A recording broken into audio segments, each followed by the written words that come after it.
Welcome into Hold My Banner. Kasey, Hudson back alongside Ountae Campbell to bring you, well, the most entertainment that one can get in an off season because we don't only have to find what's going on in the NBA, especially pertaining to the Boston Celtics, but we got to keep it interesting, and I think we do a great job of that here on Hold My Banner. I say we like I'm here all the time, but I'll be with Ountae all week. But first and foremost, Ountae, what's up? How's it going? I'm doing good. You know, you're a mainstay, first of all. You're a mainstay. I officially got the dub, I'm in it. You're officially in. I'm excited. You know, we got second half WNBA action to talk about. Summer League just ended. Yes. Celtics news to talk about. I know some people want to talk about the things that we're going to talk about here shortly. And they're a little, you know, people are feeling a little some type of way. So we're going to talk about it. Yeah, that rumor mill is churning right now, churning. I feel like somehow you have a manifestation to where whenever I get a chance to sit on my throne on this show, there is a new name that drops into the mix of like,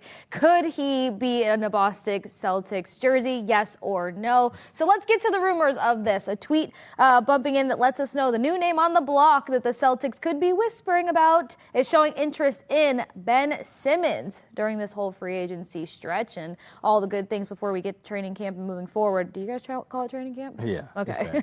Yeah. I'm just calling everything the same thing at this point. It's training camp. You're getting ready for Foxborough Rush tomorrow. So, you know, shameless plug. Right. Thank you so going much. To training camp in you know, for the Patriots tomorrow. So I understand. Live stuff, live action. Yeah. But yeah, so like this is where a lot of fans start getting a bit antsy because it's like, do we make any sort of movements now? And you and I have talked about it so much. Yeah. What move is appropriate for this team? Because if you go too big, then it's almost like you're saying you're very unsure and untrustworthy of the return and timeline of JT and then the leadership in JB. I love calling them this. It sounds like we're talking about the good old boy bands I used to vibe to. But then you go too low key and then you're kind of feeding into the tank conversation. So I don't want to call it low key and put that on Ben Simmons' name because the biggest conversation around Ben Simmons is like, who is he now? And what could he be? And what difference could he make if the Boston Celtics continue to kind of whisper around about this? Yeah, well, I want to harp on that a little bit. You're talking about, you know, too big. If we're talking about trading for Giannis, people are telling us we're living in fantasy land. If we go too small and you say, oh, go get some, you know, guy who's, you know, average 2 points a game, blah, blah, blah, whatever. It's like, oh, where are we at? Where are the Boston Celtics? We're this. Then you go somewhere in the middle and you look at a guy like a, you know, like a Josh Giddey or something like that, like I talked about in previous episodes. And then people were like, oh, well, then, you know, the money, it won't work, this and this and that. So it's like, you can't win. There's no winning. You can't win. So then I guess we're just going to roll out with this team that we got right now. But in terms of Ben Simmons, you know, here's my thing, right? Knee-jerk reaction, yes, I'm with Boston Celtics fan. Like, are we really in the time of the year? Are we really that down bad that we're talking about having Ben Simmons as a part of the team? Now, once again, it's not necessarily about who Ben Simmons is because I still value him as a great player. Like, there's things that he does on the basketball court that aren't quantified in stats all the time. Still sticks to that all-star caliber conversation. He's not an all-star caliber anymore. I wouldn't say that. That is gone. He's 29 years old. Like, we know who he is at this point. Geez, I'd be 45 in NBA talk. My God, go ahead. But I'm just saying, you know, he just turned 29. He's had his time in the league. Like, you officially start to know who a player is by the time they're getting close to their 30s. You know what I'm saying? Not too much is going to change drastically in a matter where you're like, okay, this guy goes from being a guy who averages 5 points to a guy who averages 20 and at some point later in his career. Just usually, I won't say it won't ever happen like that or it hasn't happened like in the past, but usually it doesn't happen like that. So looking at Ben Simmons, you know, I think he does bring a lot of good things that this Boston Celtics team could use and need right now. Just enough. Well, yeah. I mean, this team lost a playmaker in Drew Holiday, and that's understated. I think we always talked about Drew Holiday's leadership. We talked about his defense. We talked about his shot making, but his playmaking ability was a huge factor, especially 2 years ago when they won the NBA championship. That was kind of a big factor in turning the Boston Celtics into who they are. Last year, Drew was hurt. Other guys got used to bringing the ball up, you know what I mean? His role got reduced a little bit as they tried to save him for the playoffs and stuff like that. So guys kind of started to figure out how to play make. Guys meaning Jayson Tatum. Guys meaning Jaylen Brown. Jayson Tatum isn't playing next year. So if you're going to have somebody to come in and bring in that facilitating energy, someone who's been around the league, understands, humble at this point. He has to be. I mean, he's gotten his name slandered by every single franchise in the league, even from the ones he played for to the ones he hasn't played for, like the Boston Celtics. Everyone slandered his name from here to there. I think he's ready to try to play winning basketball. I think he wants to be a guy who contributes, who comes into a space where people are willing for him to be himself, which is a guy who's not going to score 20 points a game. He's not going to score 15 points a game. We understand that. But he's going to play defense, he's going to get rebounds, and he's going to facilitate. 3 things that we talked about all offseason that this Boston Celtics team need. And if I'm getting it for a cheap price, I hate to be that guy that's like, if we're getting it for cheap price every time, but the Celtics need help right now. Yeah. And if I can get a veteran who can play, and I know he can play, and he can play good winning minutes, I need valuable that right cheap now. deal. Yeah, you're putting value on it. So let's stick with something that you said there that's really important, because I want to go back to the playmaking ability or facilitating, as you put it, because you make a great point to say we didn't have a fully healthy, fully invested, and I mean invested because of ability to play, Drew Holiday. Right. Then you kind of get him in the mix in the postseason, but you're still talking about somebody not 100%. Right. Now with JT out of the mix, and we're over here asking and seeing and trying to predict what is it going to look like with Jaylen Brown in that leadership role. Kind of weeding out the question mark on who's going to be able to feed him, that helps, and it's just enough. And then you kind of add where are the points going to come in? Well, until any sort of larger trade conversation takes place, and tell me if I'm wrong on this, we still have Anthony Simmons or Simons? Right. Anthony Simons, you've got a 20-plus guy who has a lot to prove and who should be coming in here with a chip on his shoulder. You really just want somebody who fits 2 of the 3 DNAs of the Boston Celtics, one of them being defensiveness, because as we started talking about other free agent names, you're talking about guys that, the defensive side of their game was not there. You couldn't put it on their score or skill card by any means. We talked about Dan, we talked about Bradley Beal. The defense was always a question mark. Exactly. So he fits the defensive prowess that one is looking for. And then you're also talking about somebody who can find those lanes and be a playmaker and help those guys who have to take the next step. Not should have to take the next step. So league minimum is what's being circulated around his name if a deal was to be made. And then you're also talking about a player who, you said it, franchises have kind of just been dumping on his name. I think that around a group such as Jaylen Brown and Jayson Tatum, which, like, injury or not and recovery or not, he's going to be around.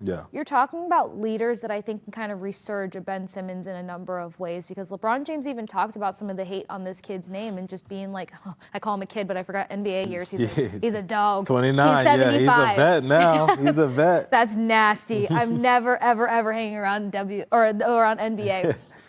But all that to say that, like, when you got LeBron James coming to your defense, what is he, 23 plus seasons in the league? Like, he's saying that, like, the right system, number one, the right leadership, but the right vibe can actually bring this kid back to a useful, more positive play. And I think that that's where Boston could kind of be a better fit. Because how did the vibe not reach out here? Now, where he doesn't fit the bill is everybody's like, well, his 3-pointers don't exist. Outside shooting doesn't exist. But, like, that wouldn't be what you need him for.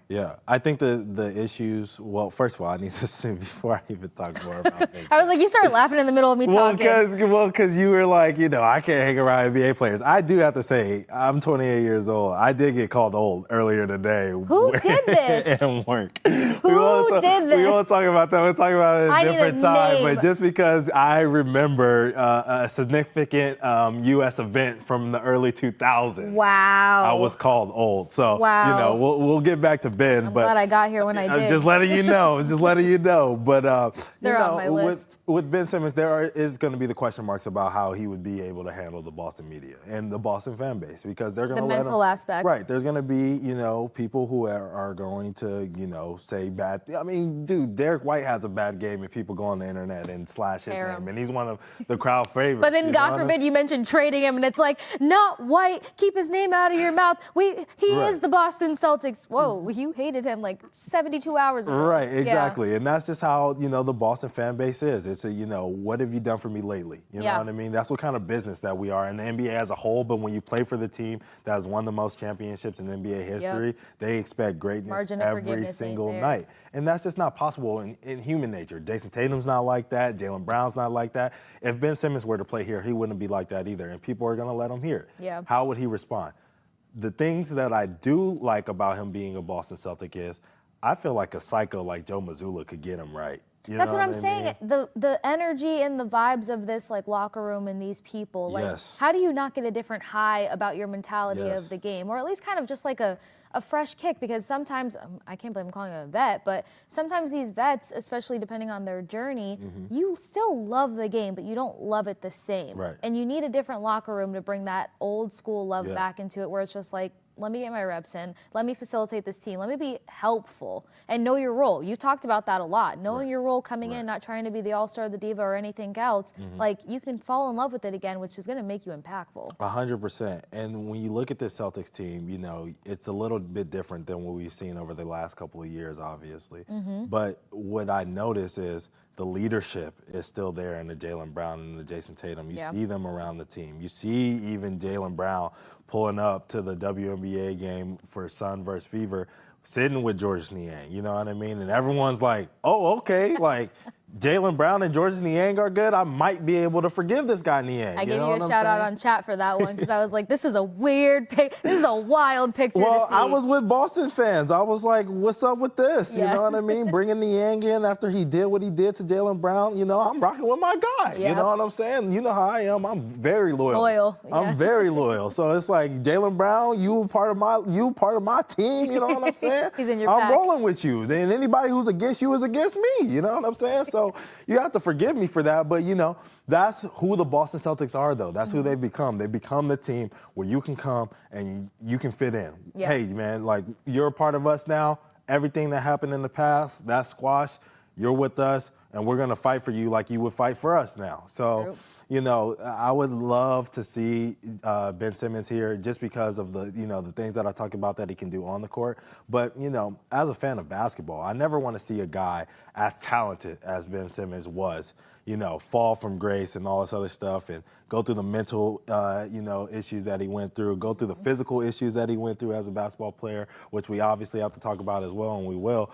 But just having Ben Simmons here and giving him a chance to revitalize his love for the game, which I think this Boston Celtics team can help him do, and he can help them in turn get a couple more wins, be ready when Jayson Tatum comes back. I mean, if you want to talk about giving him a flyer deal here, 1-year deal, maybe a 1-year team option on top of that, and then if he proves something, he has the opportunity to play with Jayson Tatum next year, he could be a guy that Boston Celtics fans end up loving, which is, just the truth. Now, I did want to talk about the health.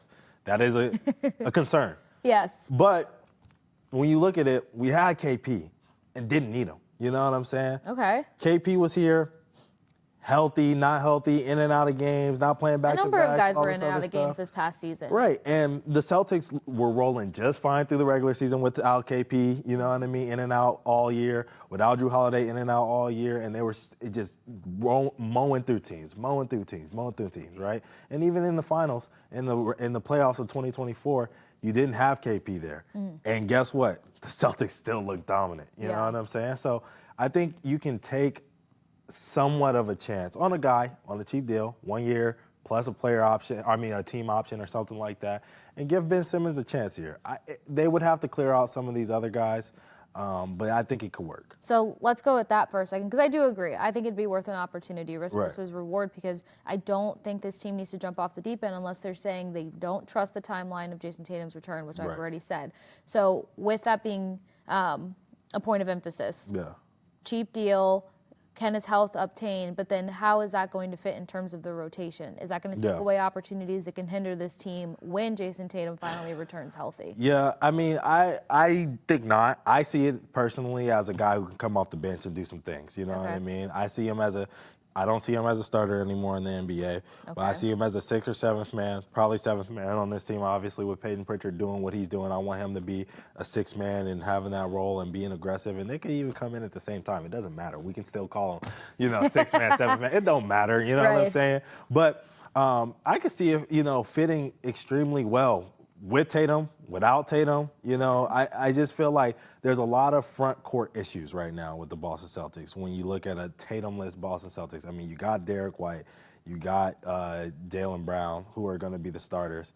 And then after that, it's like, okay, yeah, Derek White's not really a front court member. He's kind of a guard. So really it's like Jaylen Brown and then Niang and then Jordan Walsh, then Baylor Shireman, and then, you know what I'm saying? Like Josh Minot, who I think all of these dudes are budding. But like, once again, when you don't have a Jayson Tatum, you need some securities. You need something where you know what you're going to get. I know if I play Ben Simmons 20 minutes a game, he's going to give me 8 rebounds and 8 assists. I just know I'm going to get that. You know what I'm saying? Points, probably 3, probably 5. I'm just being honest with you. You know what I'm saying? But I know he's going to come in, he's going to defend, he's going to rebound, he's going to set people up to be successful on the offensive end. Figure it out from there. Is that enough to make you feel like this team can compete, or is there a more aggressive option that's still a little bit more budget friendly? I don't even like using the word budget with the NBA, but could there be something that makes a little bit more sense than this? Or like, again, you don't have to do too much. And I also want to add, because we will talk about the Summer League, the results and what we learned from the Summer League here shortly. Maybe we saw enough of something in Summer League to say, timeline on some of these guys that can kind of rotate in or bump up out of Maine could make this simple move good enough. Yeah. If you're asking me the first question, I'll start with that. I think just adding a guy like, I said it before, a Josh Giddey would be great. That's kind of like a flyer deal. He's looking for $25 million, $30 million, something like that. I think if you were in the business where we're talking about trading Anthony Simons, who makes $27 million, trading a George Niang, who makes $8 million, you know what I'm saying? If you get both of those dudes out, you get something back who's younger and cheaper in return, and then you could try to coerce a Josh Giddey to come sign with your team, maybe a Quentin Grimes. We could talk about those two guys on a different episode. That would be kind of my flyer picks, you know what I mean? If you're talking about something more realistic with the Boston Celtics where they are right now, players that I would like a little bit more than Ben Simmons on cheap deals as well, which is possible. Lonnie Walker, who's been here in Boston already before, and people were in love with him and his ability to play here in Boston. I think he could bring a lot of energy, defense, fast pace, just like that young, athletic, fly-around guy that you need. I also talked about Chris Boucher in the episode before. I don't think it was with you. I think it might have been with Travis or Adam. But, he's a big who he stretch the floor. He does a lot of KPS things. He's not Chris Porzingis. But he's tall, he's lanky, he's like that. I don't want to say a dollar store version because that feels like a terrible comparison. But he's Target to Walmart. Right. He's a little bit of a step down, but he's still, a younger guy who could possibly boss him. And then I think Travis might have brought it up to me one time, and I was looking at it today. But like a Cameron Payne might not be a bad option. He played point guard for a lot of different varying playoff teams over the years. He's just a guy who can hit shots, come in and bring energy off the bench. You have a Peyton Pritchard there, but, Peyton is the starter. Maybe that's the route they are going in. You know what I mean? And then you could bring a Cameron Payne off the bench and do a lot of the great things that Peyton Pritchard did, in the 6-man role. Obviously not as good as Peyton Pritchard as a 6-man, but still a really good player in this league. Okay, so we're mentioning the potential of an off-the-bench guy, and we're not cringing at it. I'm not seeing your eyes twitching. You're not doing the things where I'm like, add the extra piece that you want to say, Ountae. Yeah. So with that being said, we talked about where's the big man. We need a big man, big man, big man, big man. That's been basically the highlighted topic when it comes to any Celtics conversation. Has your mind changed in terms of what this team needs as we get a little bit closer and because of the names that have been floated around for free agency? Yeah, I just like a big man that has a little bit more switchable impact on defense. I mean, being able to switch ball screens is a huge key in NBA defenses. And if you can have a guy switch 1 through 5, that's what makes your team special. That's what made this Thunder team special, because they had a Chet Holmgren who could switch on the point guards. They had Isaiah Hartenstein who could switch on the point guards. Right. Same thing with the Boston Celtics when they won in 24. They had Al Horford who switched on the point guards. They had a KP who, when available, who could, you have to continue to add that one in. Yeah. Could switch on the point guards. That's what made that dangerous. It's all about who can guard in the NBA, because a lot of teams have guys who can make shots, but who can take other teams out of their offense and who can get other teams uncomfortable, get rebounds, and turn it back on their head and get points. That's the NBA right now. So they need a big. All right. Well, stick with the big, but I already kind of teased and alluded to it. We maybe be able to digest the free agency names, potentials, and Ben Simmons even further if we can figure out what did we see in Summer League, what makes sense, and what could the development timeline be on some of the names that could, I don't know, hopefully grace a Boston Celtics jersey eventually. Who knows? But we'll talk about Summer League and more on the other side of this quick break. Don't go anywhere. Join Ountae and myself on the other side here on Hold My Banner. Welcome back into Hold My Banner. Kasey, Hudson, and Ountae Campbell giving you your off-season entertainment breakdowns, information, all the goods that one can get when it comes to the NBA conversation. I teased it, I alluded to it, and whether or not you watched it, there was plenty of notes to take from it. Summer League ends with a dub. We got the Boston Celtics that wrapped up Summer League with a 4-1. And look, this is a positive because at least the first couple of games, would they take off 2-0 before things got a little shaky there? You saw the excitement, you saw the chatter on Twitter. I'll never call it X, don't ask me to. But then you saw people kind of rallying behind some of these young names. Yeah. Now, draft, we all kind of, I think, had the same reaction. If I'm speaking for you, correct me. It wasn't sexy. Right. But we had to make really big moves to finesse a sexy pick. And I loved the education from some of the guests that you had on here. They kind of broke down the fact of like the only usable picks are 1 through 10, and 10 could be a stretch. So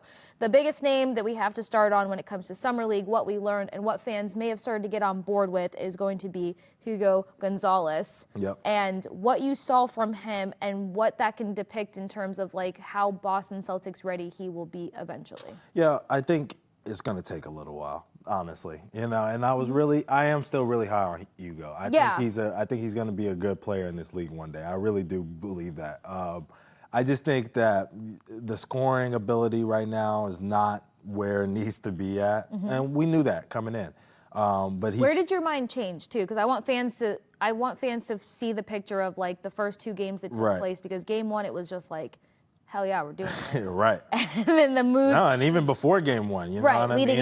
I came in the night after the draft, you know what I mean? You guys had me on Boston Internet Chat, talked to you guys, came on Banner, talked about it, and I was excited about this kid, and I still am, you know what I mean? I'm getting goosebumps right now just talking about him. I mean, this kid is athletic, he's long, he can defend multiple positions.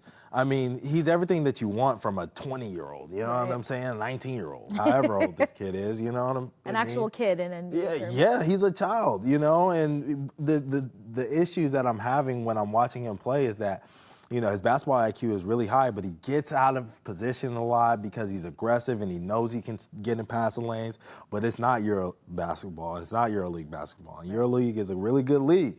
But the NBA is all about athleticism, and these dudes are a lot faster. They throw those passes a little bit quicker, you know what I mean? And plays happen just a little bit, you know what I mean, snappier. Tone faster. And so when he's playing, he has to be able to process things a little bit faster, and it's going to take a while. This year, we're looking at the roster, we're looking at the depth, and we're looking at guys that we could possibly be bringing in. Even if we aren't bringing in guys, you're looking at a Derek White in front of him. You're looking at a JB in front of him. You're looking at a Baylor Shireman in front of him. You're looking at a Jordan Walsh probably in front of him. You're looking at, you know, even the guards, Anthony Simons, you know, a Peyton Pritchard. Those are a lot of people that got to either move or shuffle around. Move around, miss time, whatever, for this dude to get real NBA minutes. Yes. George said it from the beginning. He's probably going to be playing some games in the G League this year. That's not a problem. But his development as a player is vital, honestly, vital for the Boston Celtics over the next couple of years because, this year might not be their year. Next year, We have to see what happens with Tatum. But 2 years after that, after Tatum's, return, we're probably looking at a real version of Jayson Tatum. And you want to have guys ready. He could be one of those guys that jumps a Baylor Shireman, jumps a Jordan Walsh. Yeah. And we could be talking about a most improved season 3 years from now, which would be huge for a kid like this. Yeah, and you don't want to enable his learning curve from, the European League to coming here, because pointing out the fact that he was out of position a lot. I'm going to compare a number of sports here because for me, everyone knows I played soccer and I cover hockey, but getting out of position, you're not going to really fit the defensive DNA here. And wasn't his defensive abilities either a question mark or something that probably needed to be sharpened on the NBA just sharpened, level? just the IQ a little bit. Exactly. But yes, but he always had the ability. That's what you want. You want a guy who has the ability, the talents, the raw, natural athleticism to be a good defender. Yeah, because then the adjustment can come a little bit quicker, but that can be so costly. And if you don't hyper focus on that now and let him get the reps to understand this better, you're looking at a liability down the stretch, and how that's going to help this team, it's not going to. Do you think that the right reps can come in the G League to help him kind of fine tune those things? 100%. I mean, I said the NBA is all athleticism. The G League is really just that. It's just guys who are in there athletic, and then guys who are just buckets, you know what I mean? Just bucket getters. But it's mostly a lot of really raw talent in there, and that's going to teach him a lot, because the NBA has its athletes, but hey, in the G League, there's some dudes who don't know anything but set a hard screen, roll to the rim, throw it up as high as you can, and you're getting dunked on, you know what I'm saying? So if he's not in the right positions, he'll learn really, really fast with the spacing, with the vertical ability of the G League. That, hey man, if I'm not in the right spot, it's gonna be highlight city, highlight city. I mean, you even see it like we talk about Bronny James and like his ability to play the NBA game. Is he ready? All this other stuff. And then I've watched him in person. I've watched G League games online of Bronny James. He gets to it. He gets to that rim. He's dunking on dudes, and he's 6'3". Right. You know what I'm saying? So imagine what and he's one of the better players. Got to work a little harder with his size. Right. He's one of the better players in the G League. But I mean, shoot, that matchup that he had with Hugo, he torched him. I'm being honest. You know what I mean? Like, Bronny got to the spots that he wanted to get to, and took the shots that he wanted to take. He didn't have a great game overall against the Boston Celtics, but when he was matched up against Hugo Gonzalez, he showed that Hugo was 19. You know what I mean? And that Bronny's been here before, which is what you would expect. Yeah. But, yeah, Hugo's going to learn some things in the G League for sure. Yeah, and I think that was an important picture to paint, because sometimes, I mean, in any professional sport, you hear about, like, their farm team, their development system, and you just kind of, like, minimize the capability there, or you don't want them there too long, but we can't speed everything up. So now having a better understanding of where Hugo is and where his development can come into terms, you've got some other names here in the prospect pool that I don't know when we'll see them. That's why you are here to enlighten us. Isaiah Wong is another name that's like, okay, did he make a case for himself, and how strong of a case did he make? Yeah, that last game he went off, and everybody knew it. He finally got his opportunity to be. He was playing in every game and all this other stuff, but with Baylor sitting out, with Jordan Walsh sitting out, he got his opportunity to shine. And he did off the bench, and he made it. And he made his case. I don't think Isaiah Wong is going to be in a Boston Celtics jersey at all this year. I think, maybe he'll be a Maine Celtic, you know what I mean? That's really up to him. But, I mean, if I'm him, I'm happy with the way that I walked out of Summer League, because that's what you're doing. You're auditioning, whether it's for the team that you're wearing, the jersey with the front of the name on it. Be a part of a package later on. Or you're a part of somebody else's team in the future. So a lot of these guys we got from other teams during this process, and he was one of those guys that just came out and did what he's supposed to do, but that doesn't necessarily mean that he will be a Boston Celtic. It's unfortunate, but that's how it works. All right, well, inhale and exhale that one. So then give me the name that jumped off at you that says he made the best case to be in a Boston Celtics. Charles Bassey. Okay. I mean, and this one snuck into the roster last minute. Snuck into the roster last minute. No one was expecting him to be there. Played a 3-game contract with the Boston Celtics for the Summer League, which no one knew going in because he snuck onto the team that it was only going to be 3 games. So they were surprised to see him not, there for Game 4. But, He was fantastic for the Boston Celtics. I mean, he's an NBA player, though. And I was going to say, does his previous experience level up everything? Yeah, he's an NBA player. He's a real NBA player who played for real teams that have real coaches, that have real identities. You know what I'm saying? Okay. He played for the 76ers, who you're playing behind Joel Embiid. You got real expectations over there. That's where he was drafted to. Then he played for the Spurs, playing over there for, Popovich. Popovich is teaching you real basketball, and that's what he came into the Summer League. That's why it looked so easy. He just played real basketball. He didn't get outside of himself. He wasn't trying to prove anything to anybody about what he couldn't do. He knew who he was, and he was trying to show teams what he already knew, what he could do, and that's why he shined. Okay, I like the simplicity to that, and I'm slightly surprised that's who you chose. But I'm not. We only had like a hot minute to talk about it on Boston is Under the chat. Okay. But it kind of got overshadowed because we were trying to figure out about Jordan Walsh's ejection. Right, and then, of course, you and I did Hold My Banner leading into Summer League. And it was like, okay, who might jump off the page here? Yeah. You made a great case for every guy, like a top 5. Yeah. I, for some reason, clung to Miles Norris. I thought more of a complete package, edge defensively a little bit. But Jordan Walsh's name I cannot escape. Why is that? Yeah, I mean, Jordan Walsh is the veteran of the Summer League guys, which is crazy to say. I know you don't want me I can't stand this terminology. Veterans, but he's been on the Boston Celtics for a couple years now, and so he knows the identity. He knows what it takes. He won the championship here, even though he ain't playing the games, he won the championship here. He's around the championship caliber. I mean, that's a real thing. Practicing with those dudes, getting those dudes prepared for NBA games when you're in practice. You know what I'm saying? That takes real lock-in, and it's a real part of the team that people don't talk about. Right. But, Jordan Walsh is he's a good player. I mean, he's the reason, I'm mad at him right now, to be honest. I'm mad at Jordan Walsh right now because, I know Boston Celtics fans don't care or whatever, but I care. They should have won the championship in this thing. And if he didn't get ejected, they would have been. I mean? They probably would have won the championship in this thing. But I said it. You didn't get to air your grievances on chat. Right. So. Well, we'll take the consolation, whatever. It is what it is. 4-1, third best record in Summer League. We'll take it, all right? But look. Still something. Jordan Walsh is a good player. What he showed this summer was the ability to make shots. I knew that he could play defense. I knew that he could be a springy energy guy for the Boston Celtics. You saw the feistiness that's in him. He has that Joe Mazzulla, that Jayson Tatum, that JB passion where it's like you get out of line in 1 second and next thing you know, he's off the rails. I didn't expect the level of pop-up, I'm not going to lie. Right. It was so funny seeing Brad Stevens on the sideline being like, Jordan. You know what I mean? But anyways, Jordan Walsh he really showed the ability to make shots, which is like the biggest part. He needed to come in. He needed to be aggressive, slashing and cutting to the rim, which we already knew he could do, and he did it. And then he needed to show us that he can make catch-and-shoot jumpers, and he did that at a high level. So I'm impressed with his improvement. I'm excited to see what he can do. Probably be, hopefully, 10 minutes a game this year for him.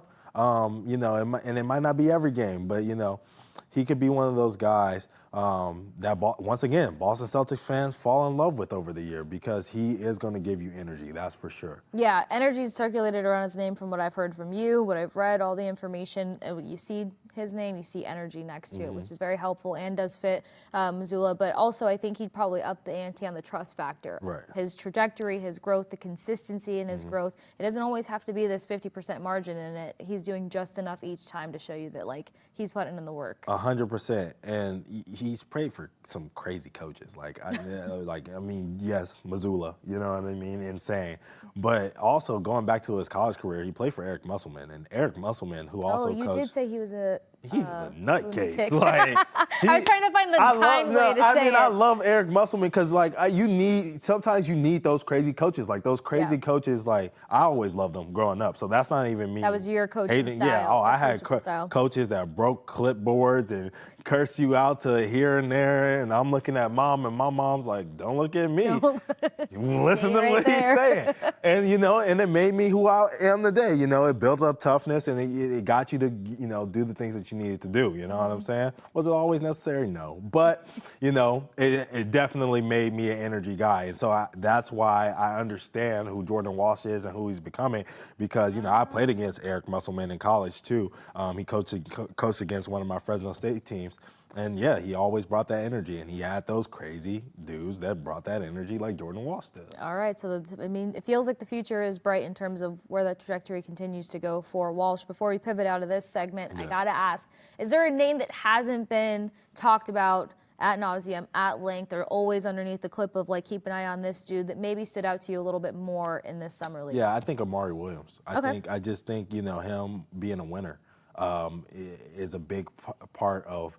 He won every game that he played in. You know what I mean? They didn't play him in that game against the Miami Heat. Not saying that's the reason that they lost, but added a little bit to it. But you know what I'm saying? Every game that he played in, he won. You know, and that's something that Brad has been talking about. He wants winners in the building.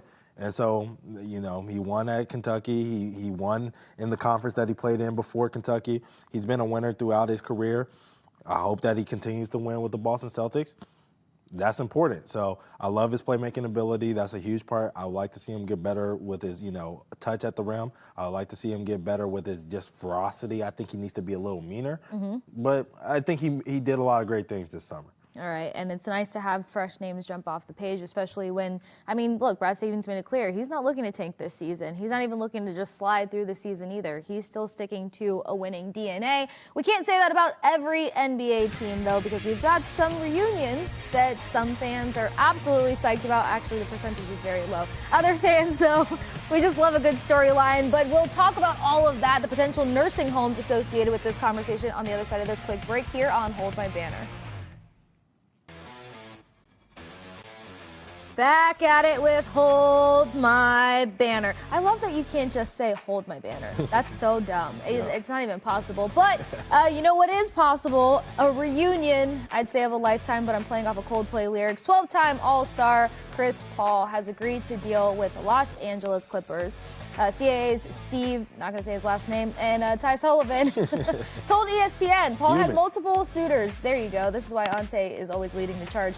But chose contending Clippers, and they shared history in LA for his likely final 21st season of the NBA. I almost stumbled over 21st because he is how old in NBA years? Yeah, ancient. A dinosaur. Ancient to the point where, and this isn't us being cruel here on Hold My Banner, no, we just like to be honest. And we read some tweets from some people that kind of put nursing home references attached to this reunion. But all jokes aside, we're seeing a few reunions take place throughout the NBA. Yeah. And this one, I feel like, was kind of highlighted that much more. We know what Chris Paul has brought to the game of basketball. We know the fan base that has really kind of tracked him, followed him, loved him, and supported him. Yeah. So your initial reaction to him reuniting with the Clippers? Amazing. What does Future say? Sensational. Sensational. Can you say it in a Future voice even better? Sensational. There you go. Anyways, just because I was already kind of excited for this Clipper team, just because I think this is an opportunity for them to go all in. I mean, when you talk about ceilings, that's what all you can do as a GM is give your team a chance to have the highest ceiling possible. And wasn't the fall short margin for this team this previous season painful in a sense? They were the first round exit. Yeah. First round exit, but they lost in Game 7 to the Denver Nuggets, who were right there. I mean, like they could have been a coin flip to some degree. Right. Yeah, they lost in a Game 7 to, the Thunder. So, they could have easily went on to win an NBA championship this year, if not for health, whatever. You can make whatever excuses that you want. Right. But they were definitely a high-level contender. You know what I'm saying? Yeah. So, Chris Paul joining this team, I talked to Adam last episode because we got the Bradley Beal also joining the Clippers and what that meant. And for the deal that they got him on, I was like, hey, the ceiling for this team could be a championship. It could also be a first-round exit for this team. Yeah. If they're not healthy, if, whatever. But when you're talking about how they got better defensively, they added Brook Lopez as well. They added John Collins to this team, who we wanted. At least I did. I wanted him here in Boston. I was looking at him as a trade package for Anthony Simons at one point. And then you're adding now 2 veterans, one in a Bradley Beal. Feel however you want to feel about him, but he's coming into a role. Bradley Beal at $5 million, great. Bradley Beal at 50, not so great. But now you're adding a Chris Paul, who's been not in that building, He's been in their practice facility, but he hasn't been he was in the old You're right. building. He hasn't played a lot of games in the Intuit Dome yet.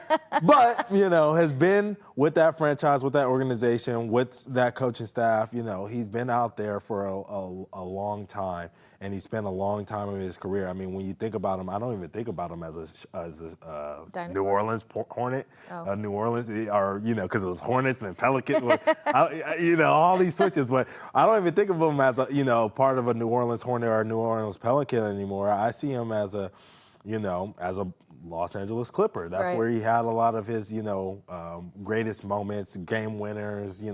His family's there, his kids are there. That's a big reason why he wanted to go back to Los Angeles and finish his last season there. And I think it's a great opportunity for him to get a chance to win a championship in his last year. I don't, sitting right here right now, the Clippers are cursed. They're not winning one, but all curses aside, I really think they have a chance to do it. Yeah. It's an old team, but, I mean, it's a good one if they're healthy. Right. And, okay, let's play the game of health is on their side. Mm-hmm. And as close as they were this previous season, you bump in these veterans that have been talked about being enough of an additive to rosters that are on the cusp. Yeah. What do you see Chris Paul's role being in this roster, where they stand now, putting them in a contention category that we don't put the curse alongside? Yeah, I mean, he's off the bench. I mean, he's a six man. He's kind of fell into that role with the San Antonio Spurs last year anyways, as they started to roll with De'Aaron and, Stephon Castle at one point in the season, and he came off. But do you think that was his role because of how young the Spurs tend to be? I just think that's, possibly. I mean, I just think they were better. Honestly, I think, De'Aaron Fox is De'Aaron Fox. Obviously, he's a better player than Chris Paul at this point in his career. But I think Stephon Castle finally got to the point where he was ready to be a starter. And so they rolled that way. But, I mean, you look at this team, James Harden's going to start at point guard. Kawhi Leonard's going to start at, small forward. Shooting guard's probably going to be Bradley Beal, and then you got John Collins, and then Ivica Zubac, who's one of the best defenders in the NBA, playing center for them. So off the bench, it'd be Chris Paul, it'd be Chris Dunn, it'd be Bogdan Bogdanovic. I'm looking at it right here. Derek Jones Jr. and then Brook Lopez. I mean, that's a great lineup. 10 right there. And then even when you talk about after that, they got a Nicholas Batum who could help them in spot minutes, who was also ancient and a dinosaur, but. This is a team, if they can keep these guys healthy, they only improve their chances to be a champion next year. Yeah. I love that you closed off with the champion next year, because the biggest conversation around Paul going to the Clippers, reuniting with the Clippers, is his last chance him going out on a high note. But it's more so what it says for putting the perfect bow on his career. What does this say for the Clippers trying to potentially make a push or take that next step, not get knocked out of a first round? Do you feel like this reunion kind of is a resurgence for the Clippers, regardless of, six-man or time on the court for this guy? They've made just subtle pieces that make sense value-wise and skill-wise. I think it's one of those things where it gives you a reminder what you're playing for throughout the season.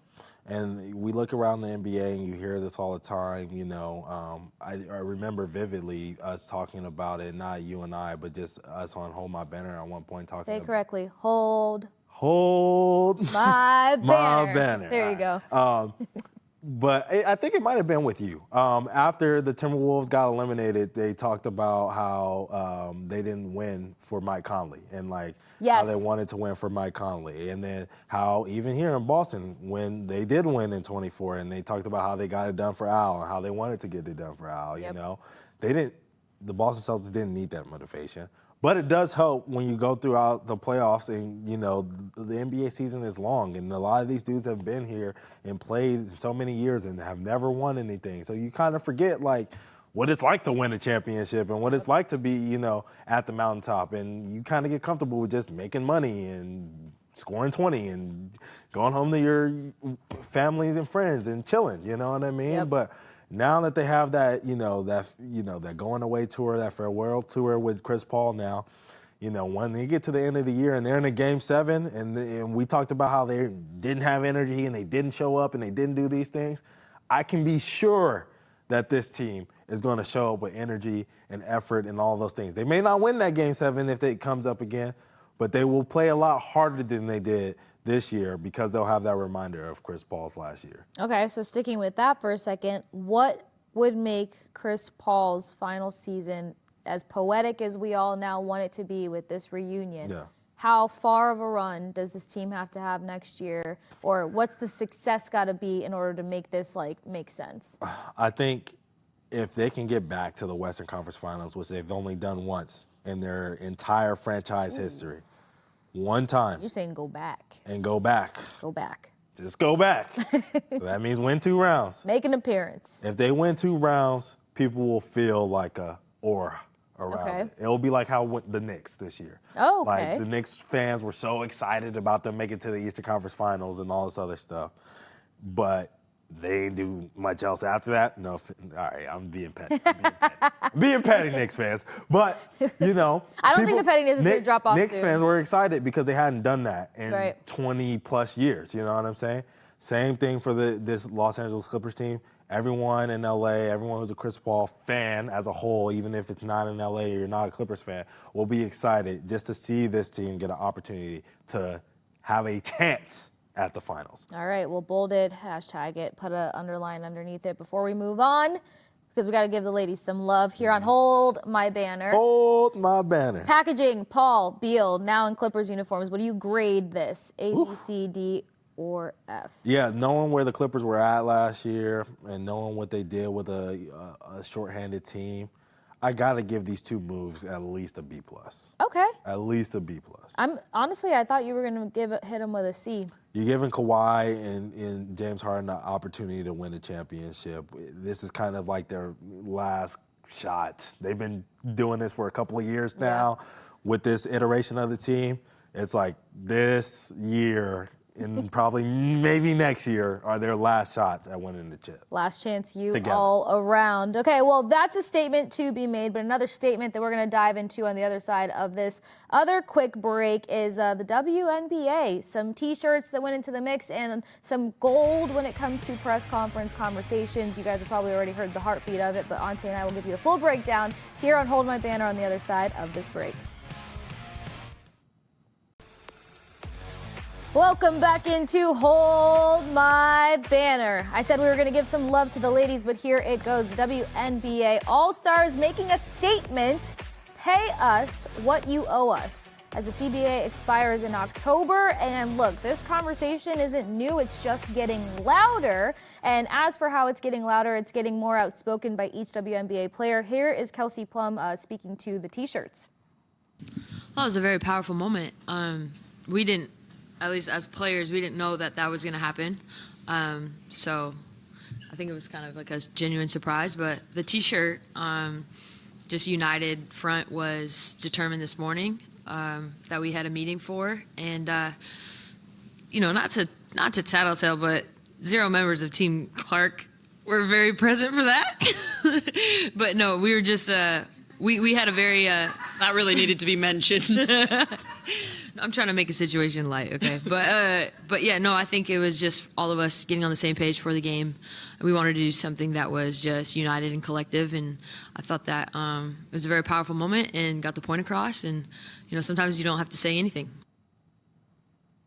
Got the point across is correct, because as we know, it doesn't take much kerosene to light Twitter on fire, and the flames were high and hot. Yeah. What did you make of this? The surprise part confused me because, I mean, they rallied before in unity besides Team Clark for whatever she was joking about, but what did you make of it as a whole? So I ended up reading later on, Ramona Shelbourne reported that, you know, Team Clark did know. They Nafisa Collier went into their locker room, say, hey, blah, blah, blah, we're doing this, and they were all on board. So it was a joke. I think some people missed the fact that, like, Kasey Plum was trying to joke, you know what I mean? And she's always had a sarcastic humor when you listen to her. Yes, so. and, you know, she has a different type of humor that I guess people don't always understand. Right. Just, you know, going on talking about the shirts, I think that's the big topic. A lot of people are upset about the shirts or whatever. Personally, I already bought one. Oh, there you go. I'm supporting. You are a lead advocate, though. At some point, you know, I'll get it. My thing as a whole, what this whole situation is that the WNBA players are right. They're talking about revenue and that profit and all this other stuff, and people are saying, oh, well, you guys don't make profit. Look, I went and looked back because history repeats itself. Yep. And the WNBA is a 30-year-old league trying to copy a 79-year-old league that's been through this process already. So we're comparing them to the NBA, but the NBA is 40 years past them, 50 years past them. And if you look at the timelines of the revenue, the views, the success, and the jumps, they're making a case. Exactly. And so I went back and I looked. So back when the NBA had 14 teams, because right now we're sitting at 13, and they're going into the expansion, trying to have 18 teams by 2030, right? The NBA in 1968 had 14 teams. Back then, the average league salary was $35K. Now, inflation, I went and looked, $173K in today's dollars. The average WNBA salary is $100K. So we are off. Right. We're off. And that's not a big jump that anyone is asking for to match or rise. And in order to make money, you gotta spend money. Yes. And the thing about the WNBA is their star is here. The NBA was waiting on their star that was going to take over. In '69, Kareem Abdul-Jabbar joined the league and helped them continue to make money and start making revenue. But the NBA didn't become profitable until the late 70s because they were dealing with a lot of other issues with racism and drugs and all this other stuff. The WNBA doesn't have to deal with any of those things. Their stars are doing a lot of great things on the court, off the court, being great proponents, being great role models for young men and women throughout the world.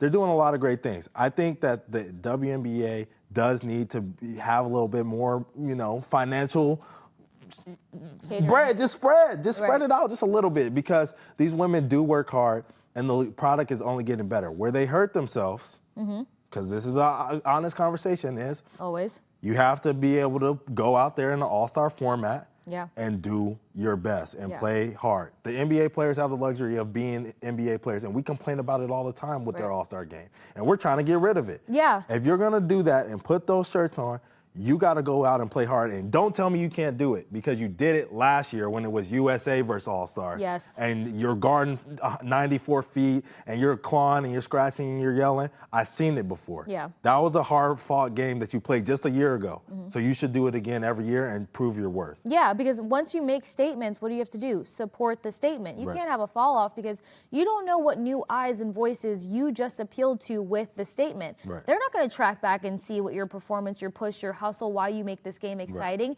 You have to follow up now and show that excitement on the head of all of it. So I completely agree with that, because at the end of the day, when you're trying to make change of anything, people don't like change. It's uncomfortable. So you're constantly doing prove it mode. You can't fall off from that just because you know what you're capable of and you've already proven it before. The proving never dies. You have to continue to push forward, and it can't just be on the shoulders of an Nafisa Collier. Love her, 100%. But you need all these faces that are jumping off the pages to continue to be the loudest voices in the room and every single freaking platform out there. And I think that this is a good time for this because of how popular and how many eyes were on college basketball, because of the people, the women that are going to be taking over the WNBA, seeing women get into the WNBA and have killer rookie years and sophomore years. The bar is rising because they're over here saying Juju Watkins is going to be the next big face before she even puts on a uniform. So that speaks to money and opportunity, and I think that we are just seeing the scratching of the surface of them continuing to declare their worth and move forward. Why are you laughing? Because we're over, but it's all good. Of course. Well, anyway, it's what happens when I steer the ship here on Hold My Banner. I'll be back with Ountae Campbell this Thursday. Until next time, guys, enjoy the rest of your Tuesday. See ya.